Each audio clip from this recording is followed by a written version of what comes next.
You are a very successful personal trainer and training in one of the best gyms on the planet. So I want to ask you. I mean, I'm 45 years old, and I might be just the old guy that doesn't know the new uh, school of thought in the gym, or I might not be.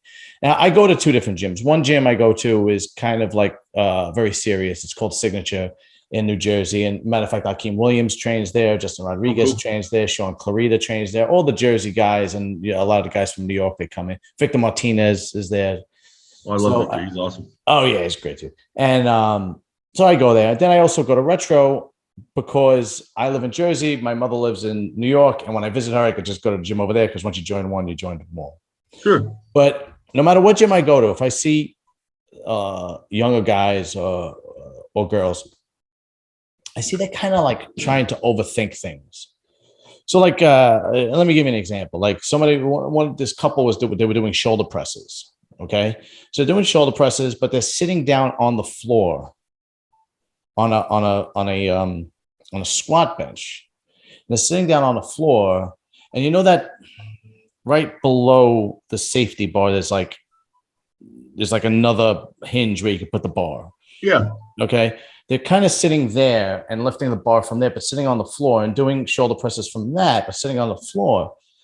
So, I mean, I usually don't say anything. 98% of the time, I don't say anything. And I'm just wondering, I'm like, what's the benefit of that? Why Yeah. don't you Why? just, so Why? it's not just me. No. Oh, okay. You All can't right. save them all, man. You see that shit all the time. It's like, what are you doing? Yeah. Yeah. Yeah. Or No. why wouldn't they just get on the shoulder press, Yeah. or there's a lot. Or the I mean, there's so many, man. there's Yeah. so there's so There's so many. The cable kickbacks, the hip thrusts in the squat rack with 500 pounds. yeah.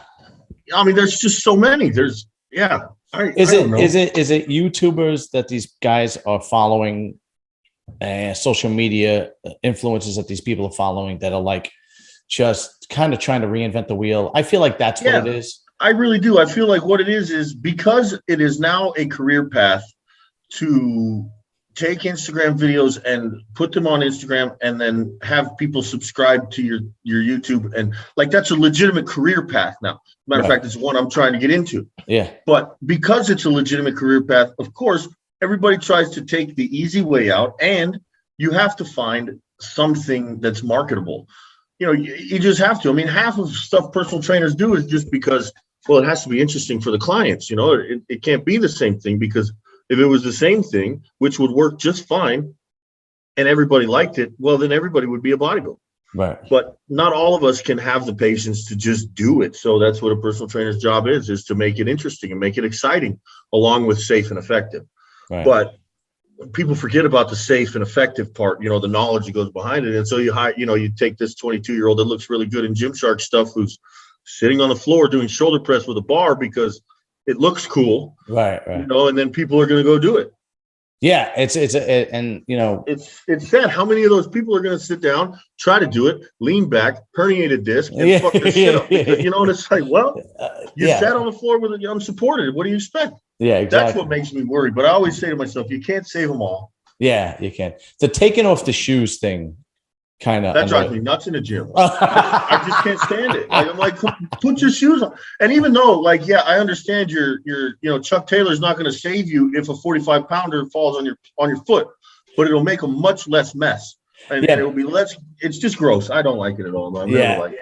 Even in California, people think that's something we do out here, with the no shoes and the flip flops and all that shit, which it is, but I don't like it at all. No, there are young guys in the gym that are squatting and they take their shoes off, and they don't even have the form right yet, but they take their shoes off. Yeah, those are the same guys that put a fucking booty band around their knees too to make it pump up. But it's like, you can't squat yet. Why would you make it more difficult for your body to squat? Like, just squat. Yeah, they're kind of overthinking it, and well, and I think that's also true. I have this young guy who's been training with me a little bit. His name's Charlie, and he's like 24, and he's actually a pretty good bodybuilder. And what you're saying kind of reminds me of his thing. Like, these young guys, they've done all the studying online about, the right way the ways to train. So like, well, you can't do you can't, you got to eat 45 minutes before you train, and you can't do this workout before this workout. You got to train back after shoulders, and et cetera, et cetera. Everybody's overthinking all this stuff. Mhm. And we forget that it's like the magic is training. The magic is where you push your body to and how hard you work. And that's what produces the results, not, your nutrient timing. I mean, yes, nutrient timing can be important at some point, but when's the last time you had a bar on your back and squatted until you puked? Right. When's the last time you did lunges outside in the parking lot until you fucking couldn't stand up anymore? Right. Because that, to me, is what makes the bodybuilding. That's what makes bodybuilding fun. Yeah. And I feel bad for those guys that miss out on that stuff. I feel like they're splitting hairs when they don't even have the basics down yet. Exactly. Yeah. Yeah. That's what they're doing. But the one thing that I will give them, especially the boys, the young guys, the girls, I don't help because I don't want to get me too. Fuck that. You're on your own, ladies. Sure. It's too dangerous nowadays. Yeah. Fuck that, ladies. You're on your own. I don't know what to tell you. Yeah, sorry. But the young guys, like if they're in their high school and so on and so forth, and they'll want to know. Like if I say, hey, kid, you want me to help you a little bit? And they'll 99% of the time, they'll be like, yeah, definitely show me what to do. And they'll thank me and they'll do it like, oh, do it like this, and I'm like, you got to be spotting them, and so on and so forth. And they're a bunch of, young guys. And I've noticed that the young guys from like anywhere from 14